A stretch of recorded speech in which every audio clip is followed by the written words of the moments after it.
avez pas mal souffert, notamment sur les rucks, ils étaient très accrocheurs. On le savait qu'ils étaient très performants au rack. Voilà, c'est comme tu as dit, il nous manquait un peu de réactivité, il nous manquait un peu de maîtrise, mais après on s'est remis vite fait en place. Et voilà, c'était un peu la guerre, c'était là, sur le rack, tu viens de le dire. Qu'est-ce que c'est justement qui fait que ça rebascule? C'est cette deuxième mi-temps? Du ballon porté de temps en temps, c'est la maîtrise du ballon, c'est quand on éjectait bien le ballon et vite, on arrivait à imposer le jeu, mais après, voilà, ils sont les spécialistes à ralentir le jeu. Quand on a commencé à rentrer dans leur rythme, tout ça, ça devenait un peu compliqué. C'était horrible le match vers nous. Est-ce que vous avez douté à un moment donné? Parce que en termes de possession du ballon, toute cette première mi-temps, Béziers l'a quasiment pas, quoi.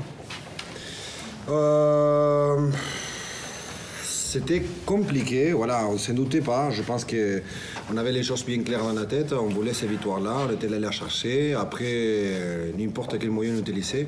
Après, on avançait 3 points. Des fois, on est un peu trop ambitieux dans le jeu, on joue trop. Et aujourd'hui, on était, pour le moment, intelligent. Ça doit quand même faire du bien, ces 2 victoires enchaînées.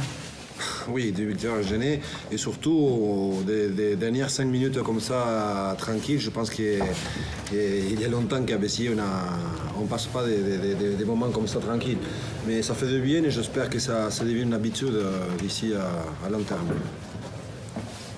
Comment tu vis cette folle dernière action où il y a balle de match pour eux à 5 mètres de la ligne et ça se transforme en essai 95 mètres plus loin?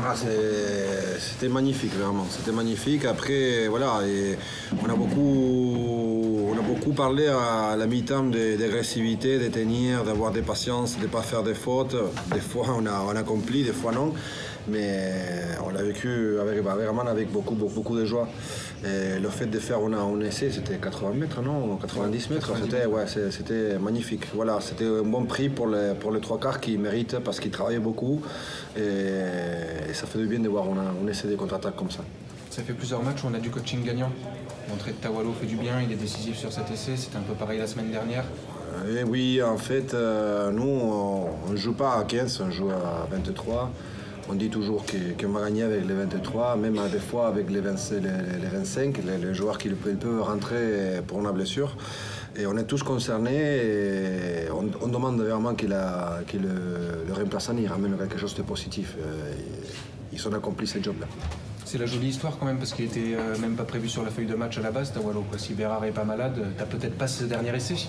Non, on sait jamais, mais on sait que le potentiel de ce joueur-là, de Tawalo, et on sait qu'il peut faire un peu de magie de temps en temps en profitant de son physique et dans sa mentalité, voilà, qui sort un peu des schémas.